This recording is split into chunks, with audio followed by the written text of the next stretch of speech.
I'm Charles Holmes-Hope, on location at the ACUHO-I annual conference being held in DC, and we're so excited to bring you the ACUHO-I video project again.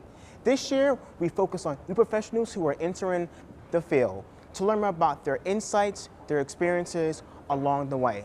So sit back and take a listen towards their extraordinary stories.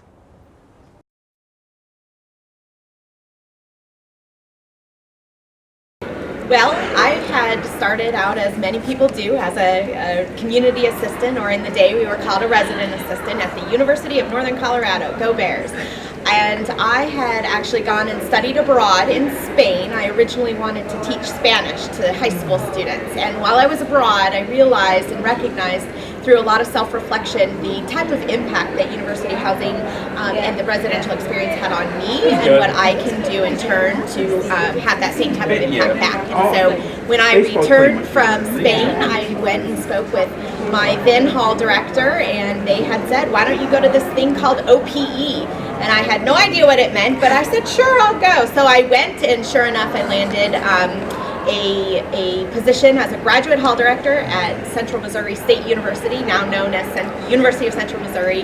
And it was there that I think that I got my strongest foundation through the mentoring, the guidance, and all of the support that Patrick Bradley, Alan Nordyke had provided to me early on in my professional career.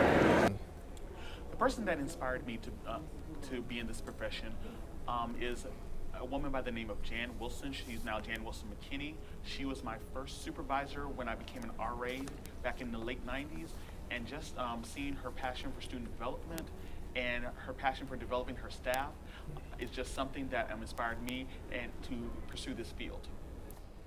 I entered the profession right out of college. I started in the culinary area and moved my way into the housing area. And when we got our new vice president, Benny Gore, he came to Michigan State University in 2007, and he really encouraged me to join the association. I don't know if it was a who, it was more of a what. It was more of a passion to be involved in my community. I was always really big on community involvement and really seeing involvement at the local level. So I used to, before college, I worked with my local city and being active there. And then as I entered college, being an RA really seemed like the best way to make a difference in students' lives on the local level.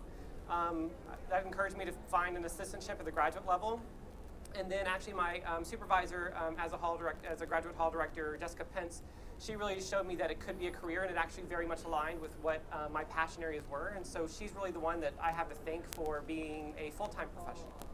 I think it started from even when I was an undergraduate student. I was heavily recruited to become an RA, and I kept saying, why me? You know, why do you want me to be an RA? And a lot of people actually asked me to become an RA because I had this personality or something in me that they thought I'd be a good fit. From there, it just kind of moved forward in a direction that felt very natural. I then became a graduate hall director for the university as well during my graduate program that I did for 3 years.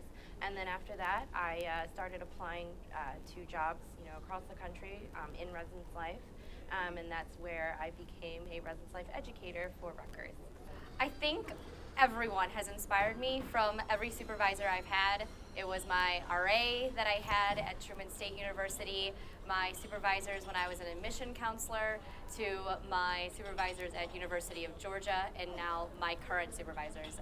And then every time I come to a conference, people are so amazing and wonderful and supportive that you just keep on wanting to stay in the field and continue on, because everyone is we're fun people, so it's hard not to be supportive and having fun. So.